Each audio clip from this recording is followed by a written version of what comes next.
तो आज mid cap Nifty की एक्सपायरी था। आप सबने देखा होगा कि आखिरी के टाइम में 3 PM मूव में क्या गजब का स्पाइक दिया और जो 5-7 रुपये का प्रीमियम था 40-42 के आसपास गया था। तो 7-8 फोल्ड का प्रॉफिट हुआ। लॉजिक क्या है इसके पीछे का? क्यों हुआ ये चीज़ समझना ज़रूरी है। हर बार आप चार्ट सिर्फ देख के काम करते हो।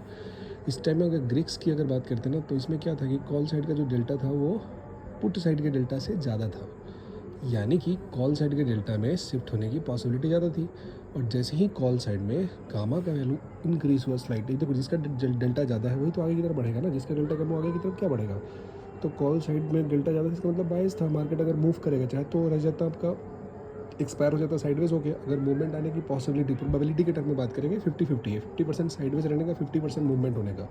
तो जो मूवमेंट होने की पॉसिबिलिटी है, प्रोबेबिलिटी रूल होता है। तो 50% अगर नॉर्मल तुम सोचोगे तो क्या सोचोगे? तुम सोचोगे कि 50% नीचे का 50% ऊपर का, नहीं। और जब आप ग्रिक्स पे काम करोगे तो आपको समझ में आएगा कि 50% प्रोबेबिलिटी है आपका ऊपर जाने का और 50% प्रोबेबिलिटी है साइडवेज रहने का, मार्केट वहीं पे एक्सपायर कर जाए। तो कॉल साइड का डेल्टा ज़्यादा था, तो मेरे दिमाग में पहले से बायस पता है कि ऊपर की तरफ जाएगा। अगर स्पाइक देगा तो कॉल साइड जाएगा, समझ रहे हो?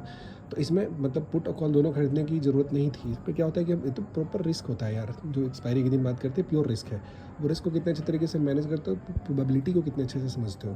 तो कॉल साइड का डेल्टा था, तो रिस्क अगर लेना है तो कॉल साइड रिस्क लेना था, क्योंकि डेल्टा ज़्यादा था। शिफ्ट करता तो उधर साइड में जाता, तो उधर पोजीशन बनाने से हमारा जो विनिंग पॉसिबिलिटी है वो बढ़ जाता है। फिर उसको आप अच्छे से राइड कर सकते हो। बेसिक सा रूल होता है कि एक्सपायरी के टाइम में कॉल और पुट दोनों का आउट ऑफ द मनी का डेल्टा होता है, मतलब एकदम एट द मनी का या फिर जस्ट नेक्स्ट OTM होता है। उसका डेल्टा शिफ्ट करता है वो 0.5 की तरफ आता है, और इन द मनी का जो 0.5 से ज़्यादा होता है वो शिफ्ट करके 0.5 की तरफ आता है। तो इसी डेल्टा का शिफ्ट का जो एडवांटेज होता है हम लोग उठाते हैं, और उसका यूज़ करके हम लोग अच्छे तरीके से वहाँ पे प्रॉफिट है वो बुक कर सकते हैं। तो इससे हमारा बायस पता चलता है अच्छे तरीके से। बहुत ज़्यादा चार्ट के पीछे नहीं पड़ना है। 3 o'clock के आसपास ग्रिक्स पे काम करना है। अगर आप डेल्टा और जो गामा है उसको सही तरीके से रिलेट कर पाते हो तो आप ये बायस पकड़ पाओगे कि किधर की तरफ मार्केट आपका है एक अच्छा मूव देने वाला है। ठीक है, अगर चीज़ों को और डिटेल समझना चाहते हो, अगर समझ गए तो ठीक है, अगर नहीं समझे हो और डिटेल समझना चाहते हो तो कमेंट में लिखना, will explain it for you. And I am always happy to help you, teach you. जो कुछ थोड़ा बहुत आता है तुम्हारे साथ शेयर करना। पढ़ता बहुत हूँ, रिसर्च पेपर पढ़ता हूँ, खुद चीज़ों को मतलब डेटा एनालिसिस पे ज़्यादा काम करता हूँ मैं। ट्रेड्स कम लेता हूँ, एनालिसिस ज़्यादा करता हूँ। 2 ट्रेड लेता हूँ वीक में, उसी की प्रॉफिट इतनी होती है कि आप 20 ट्रेड से उसको बीट नहीं कर पाओगे। तो इट्स ऑल अबाउट कि आप कितना प्रॉपर एनालिसिस करते हो, उस पर कितना काम करते हो। तो आप भी, हम चाहते हैं कि आप भी उस तरीके का लर्निंग डेवलप करो।